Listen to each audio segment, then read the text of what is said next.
الحمد لله رب العالمين والصلاة والسلام على سيد الأنبياء والمرسلين وعلى آله وأصحابه أجمعين أما بعد فأعوذ بالله من الشيطان الرجيم بسم الله الرحمن الرحيم قل يحييها الذي أنشأها أول مرة وهو بكل خلق عليم الذي جعل لكم من الشجر الأخضر نارا فإذا أنتم منه توقدون صدق اللہ العلی العظیم۔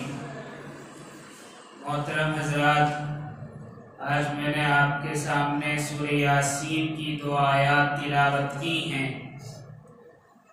پہلی آیت میں اللہ رب العزت کفار و مشرکین کو جواب دے رہے ہیں کہ تم جو کہتے ہو کہ دوبارہ روز قیامت اللہ رب العزت زندہ فرمائیں گے، یہ کیسے ہو سکتا ہے؟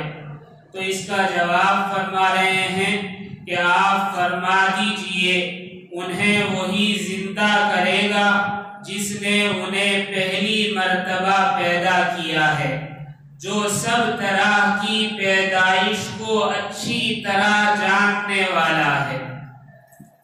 یہاں جو یہ فرمایا گیا کہ ہر قسم کی اور سب طرح کی پیدائش سے خوب واقف ہے اللہ رب العزت، اس کے بعد اللہ رب العزت نے اگلی آیت میں فرمایا وہی ہے جس نے تمہارے لیے سبز درخت سے آگ پیدا کر دی جس سے تم یکایک آگ سلگا لیتے ہو۔ اس آیت میں اللہ رب العزت ایک نعمت کا تذکرہ فرما رہے ہیں، وہ ہے آگ، کہ روئے زمین پر اللہ رب العزت کی نعمتوں میں سے ایک بڑی نعمت آگ ہے۔ اور آگ بھی کیسی کہ اللہ رب العزت نے اسے ہرے بھرے درختوں میں رکھ دیا۔ سوکھی چیز یقیناً جلتی ہے، سب جانتے ہیں، لیکن اللہ رب العزت یہاں فرما رہے ہیں کہ ہرے بھرے درختوں میں ہم نے آگ کو رکھ دیا ہے، یہ سب سے بڑی نعمت ہے تمہارے لیے۔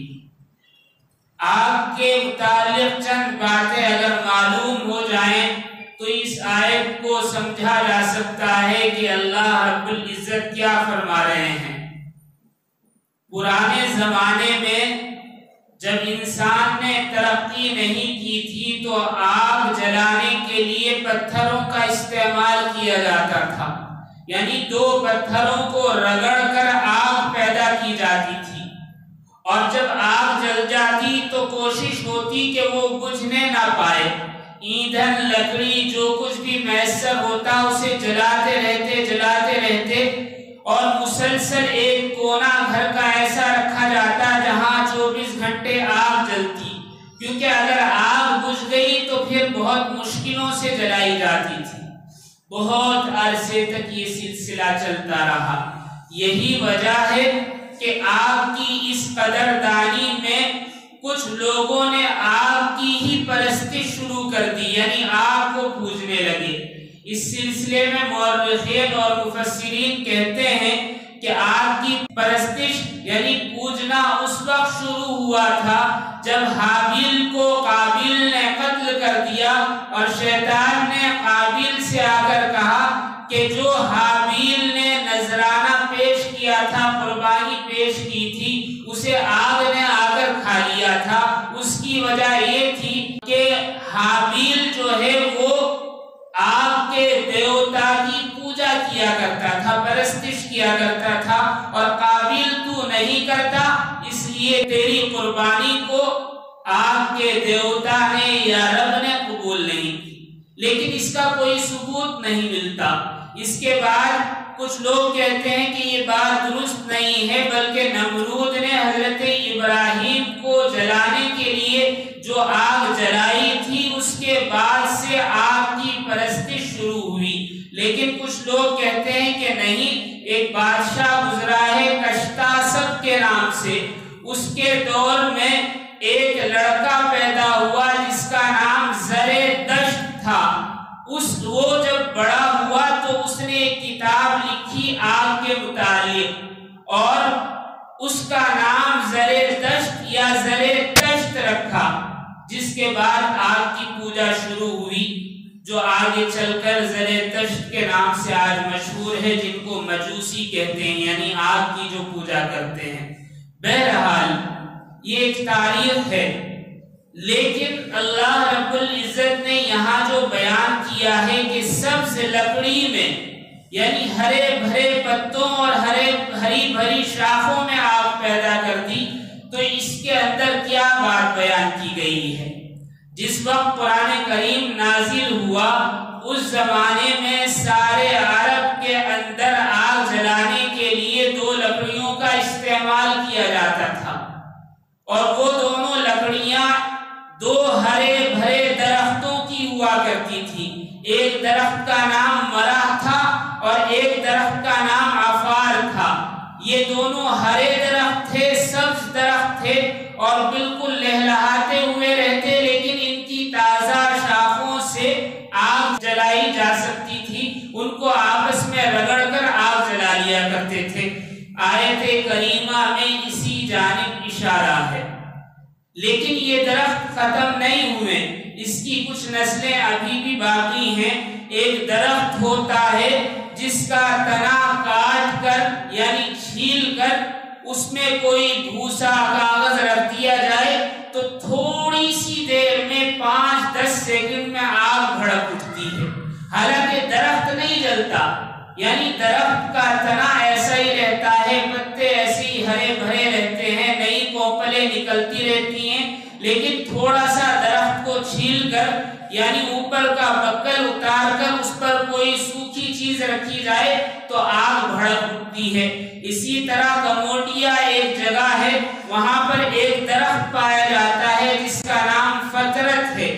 اس درخت کے اندر جو ہے وہ بھی آگ لگائی جا سکتی ہے، بلکہ کچھ لوگ کہتے ہیں کہ اس درخت کی خاصیت یہ ہے کہ اس درخت کے بیچوں بیچ سوراخ ہوتا ہے، روزن ہوتا ہے، یعنی جو تنا ہوتا ہے وہ اندر سے کھوکھلا ہوتا ہے، اور جڑ کی طرف سے آگ ابھرتی ہے جو اوپر پتوں تک جاتی ہے۔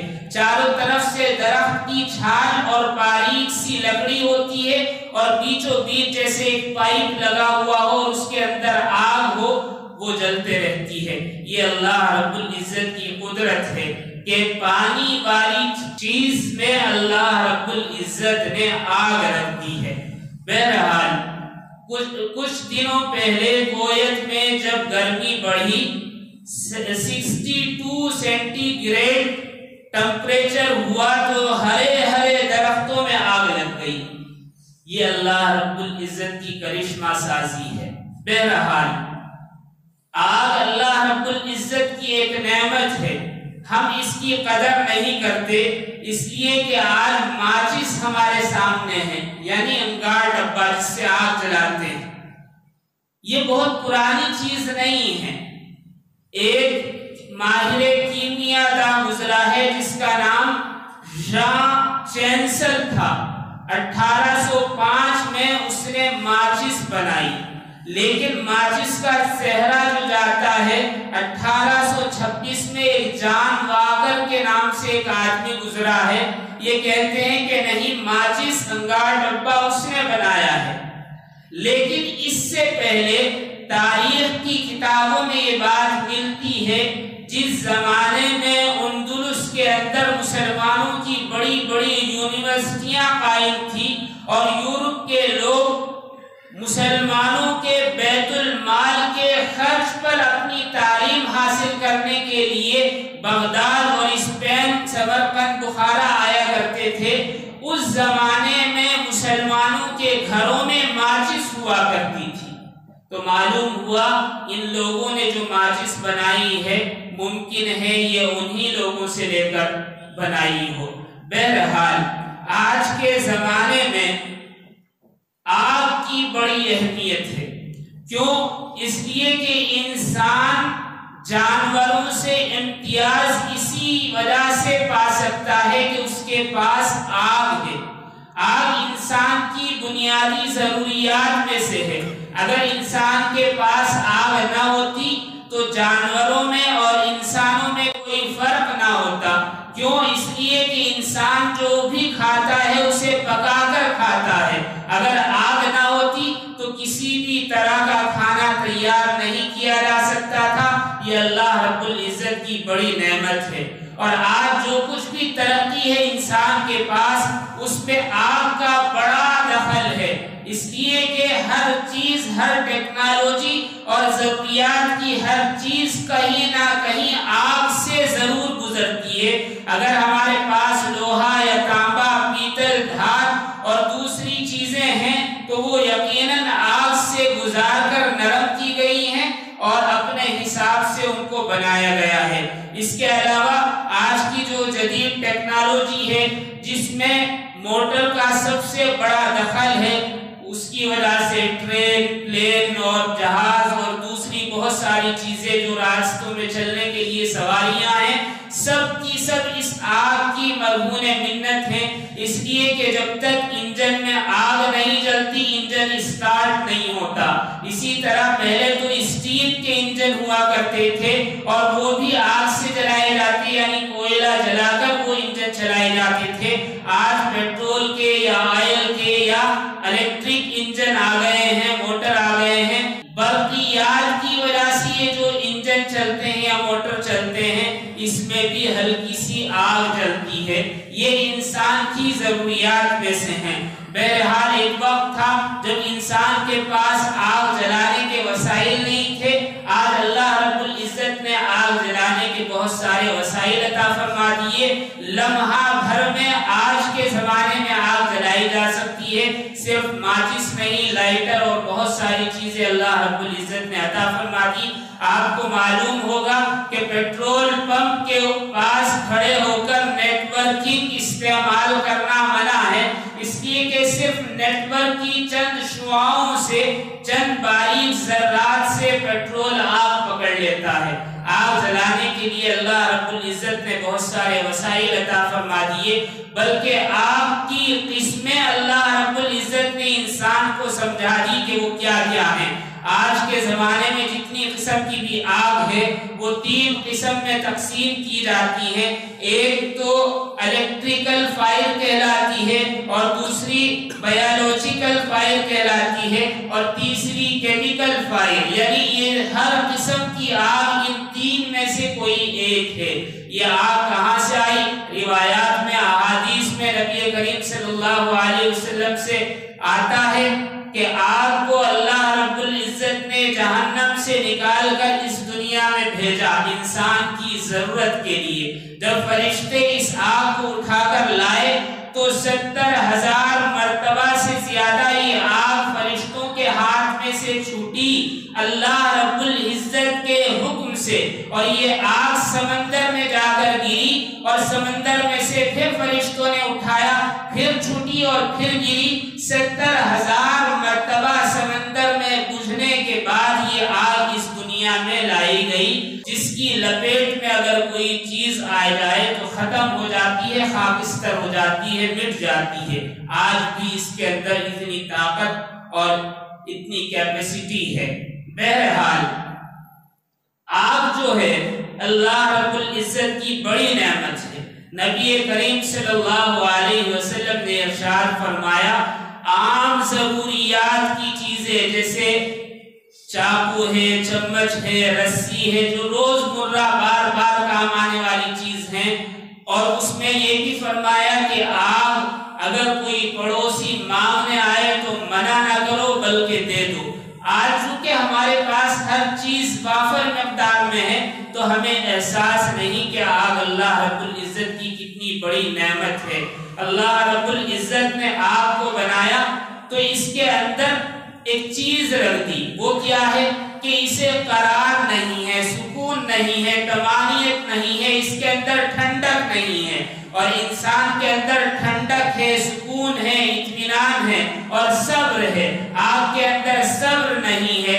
اگر انسان آگ کی صفت اختیار کر لے، یعنی آگ کی طرح گرم ہو جائے، بات بات پر غصہ کرے، تو اس کے اندر چند صفات پیدا ہو جاتی ہیں۔ وہ صفات کیا ہے کہ جیسے آگ بے قرار رہتی ہے، انسان کے اندر بے قراری آ جائے گی کہ وہ بغیر بات کے دوسرے کو چھیڑے گا، لڑے گا، جھگڑے گا، دھوکہ دے گا اور مکر کرے گا، اور سب سے بڑھ کر جو آگ کی صفت ہے جس کے اندر آ جائے اس کے اندر حسد پیدا ہو جاتا ہے۔ اس لیے کہ شیطان آگ سے بنایا گیا، اور شیطان نے جب دیکھا کہ حضرت انسان بنائے گئے تو سب سے پہلے جو چیز اس کے اندر جاگی وہ تھا حسد۔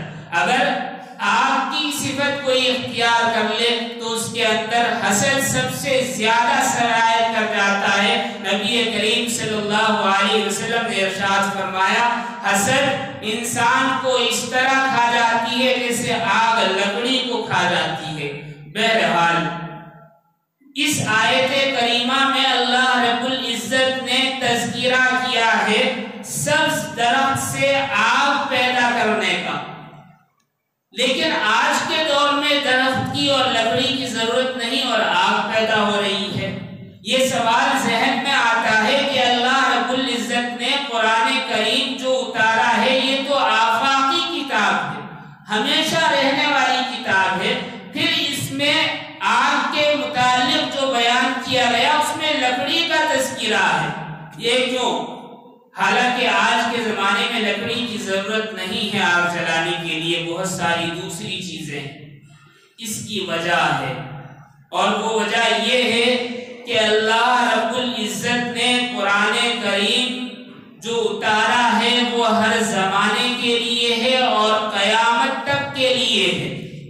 یہاں جو آیت میں اللہ رب العزت نے ارشاد فرمایا من الشجر الاخضر نارا، یہ آگ جو لکڑی سے پیدا ہوتی ہے یہ زمین جب بنائی گئی اس وقت سے ہے، اور یہ زمین جب تک قائم رہے گی، یعنی یہ دنیا جب تک رہے گی، قیامت جب تک نہیں آ جاتی اس وقت تک کے لیے لکڑی ہی سب سے زیادہ انسان کو آگ فراہم کرنے والی ہے۔ لکڑی ہی کے ذریعے انسان جہاں چاہے جس جگہ چاہے آگ حاصل کر سکتا ہے، کیونکہ ٹیکنالوجی آج ہے، ہو سکتا ہے کل نہ ہو، یہ ضروری نہیں، کیونکہ شہروں میں ٹیکنالوجی استعمال کی جا سکتی ہے، گاؤں اور دیہات میں نہیں، یا جنگلوں میں بے اثر و سامانی کے عالم میں انسان کے پاس لائٹر نہ ہو، کچھ اور نہ ہو تو وہ آگ نہیں جلا سکتا۔ قیامت تک انسان کے لیے آگ کے حاصل کرنے کا سب سے آسان اور ہر جگہ جو سب سے آسان طریقہ ہے وہ ہے لکڑی۔ لکڑی کے ذریعے انسان آگ حاصل کر سکتا ہے۔ بہرحال انسان کو اللہ رب العزت نے آگ عطا فرمائی، یہ انسانی زندگی کے لیے بے انتہا ضروری اور اہم ہے۔ آگ انسان کی زندگی کے لیے ہے، یعنی آگ جو ہے انسان کی ضرورت ہے، انسان کی زندگی کے لیے آگ ہے، آگ کے لیے انسان نہیں ہے۔ کیوں؟ انسان جہنم میں بھیجنے کے لیے نہیں، اس کے اعمال اسے غارت کرے گی کہ وہ جہنم میں جائے۔ آگ انسان کے لیے ہے، انسان آگ کے لیے نہیں ہے۔ اس لیے ہمیں چاہیے کہ ایسے اعمال کریں کہ جس سے کسی کی زندگی میں آگ نہ لگے۔ ایک واقعہ یاد آ گیا، سنا دوں۔ بہت سارے لوگ یہ کہتے ہیں جن کو ہیبٹ ہے سگریٹ کی، بیڑی کی، حقے کی، مذاق میں کہتے ہیں کہ جنت میں تو آگ نہیں ہوگی۔ صحیح بات ہے، جنت میں آگ نہیں ہوگی۔ وہ کہتے ہیں کہ جنت میں آگ نہیں ہوگی تو بیڑی کہاں سے جلائیں گے، سگریٹ کہاں سے جلائیں گے۔ کچھ نادان کہتے ہیں کہ جب ضرورت ہوگی تو جہنم میں سے لے لیں گے۔ نعوذ باللہ، ایسا نہیں کہنا چاہیے، اس لیے کہ آگ جو ہے یہ اچھی چیز نہیں، اس لیے اللہ نے اسے جنت سے باہر رکھا ہے اور اسے جہنم میں رکھا ہے عذاب کے لیے، کیونکہ تکلیف دہ چیز ہے، اور کوئی بھی تکلیف دہ چیز جو نقصان پہنچانے والی ہو اللہ رب العزت نے اسے جنت سے باہر کر دیا۔ جو لوگ یہ کہتے ہیں کہ سگریٹ یا بیڑی جلانے کے لیے ہمیں جہنم سے آگ لینی پڑے گی، وہ غلط کہتے ہیں، اس لیے کہ بیڑی اور سگریٹ اچھی چیز نہیں ہے، اور جو چیز اچھی نہیں ہے اسے اللہ رب العزت نے جنت میں نہیں رکھا ہے۔ اسی پر ایک بات اور یاد آ گئی، کسی صاحب نے مجھے یہ واقعہ سنایا تھا، پتہ نہیں سچ ہے یا جھوٹ ہے۔ کیا واقعہ تھا کہ جو بیڑی اور سگریٹ پینے والے ہوتے ہیں ان کو ہیبٹ ہوتی ہے، جب بھی ٹینشن میں ہوتے ہیں تو سگریٹ پیتے ہیں یا بیڑی پیتے ہیں۔ میں کسی پر نکیر نہیں کر رہا ہوں، میں بات بیان کر رہا ہوں۔ انہوں نے مجھے بتایا کہ ایک آدمی جنگلوں میں گھومنے کے لیے گیا، لیکن اتنی دور نکل گیا جہاں آدیواسی رہا کرتے تھے۔ آدیواسی کے بارے میں آپ جانتے ہیں کہ وہ بالکل شہری زندگی سے ناواقف ہوتے ہیں، جنگلاتی زندگی ان کی رہتی ہے، جانوروں کی طرح گزر بسر ہوتا ہے، پرانے زمانے کے لوگوں کی طرح رہتے ہیں، شکار کرتے ہیں، کچھ پتے کھا لیتے ہیں، کچھ اور۔ تو وہ آگ جو ہے پتھر سے جلاتے ہیں، ان کے پاس وسائل ہی نہیں ہے کہ وہ آگ جلا سکے، کیونکہ ٹیکنالوجی اور شہر کی زندگی سے بہت دور ہیں، ان کو کچھ پتہ نہیں، کچھ خبر نہیں۔ تو انہوں نے دیکھا کہ ایک آدمی پھولا بسرا شہر کا ہمارے جنگل میں آ گیا، لہٰذا کچھ شکار کو نہیں ملا، اسی کو پکڑ لیا کہ آج اس کو بھون کر تل کر کھائیں، اور باندھ لیا اور ہاتھ پیر باندھ کر بانس پر لٹکا دیا کہ اب آگ جلائیں گے اور اسے بھونیں گے، جیسے ہمارے ہاں کباب یا مچھلی بھونتے ہیں آگ پر۔ لیکن جب چکماق یعنی جو پتھر تھے وہ سلگانا چاہا تو آگ ہی نہیں جلی، بہت دیر ہو گئی، جلاتے رہے، یہاں تک کہ تھک کر بیٹھ گئے، آگ نہیں جلی۔ اور اس آدمی کو بھی انہوں نے کھول کر بٹھا دیا کہ جب آگ جلے گی پھر اس کو باندھ دیں گے۔ اب یہ آدمی چونکہ سگریٹ کا عادی تھا، اسے ہیبٹ تھی، اس نے جیب سے سگریٹ نکالی، لائٹر نکالا اور آگ جلائی ہے سگریٹ پینے کے لیے۔ جیسے ہی آدیواسیوں نے دیکھا تو فوراً دبوچ لیا کہ اسی کے لیے تو ہم جدوجہد کر رہے تھے، جب سے آگ ہی تو جلانے کے لیے اسے ہم نے اٹھا رکھا ہے۔ فوراً پکڑ کر لے گئے، لائٹر چھین لیا اور آگ جلا کر کھا گئے۔ پتہ نہیں سچا ہے یا جھوٹا واقعہ۔ بہرحال اللہ رب العزت نے آگ جو انسان کو عطا فرمائی ہے وہ نعمت ہے، نعمت کی ناقدری یا ایسی جگہ استعمال جو مناسب نہیں ہے، یہ ناقدری ہے، اس سے انسان نقصانات اٹھاتا ہے۔ بہرحال اللہ رب العزت نے انسان کو اس دنیا میں آگ دکھا دی اور بتا دیا کہ جہنم کیسی ہوگی، اس آگ کے مقابل جہنم کی آگ کیسے ہوگی۔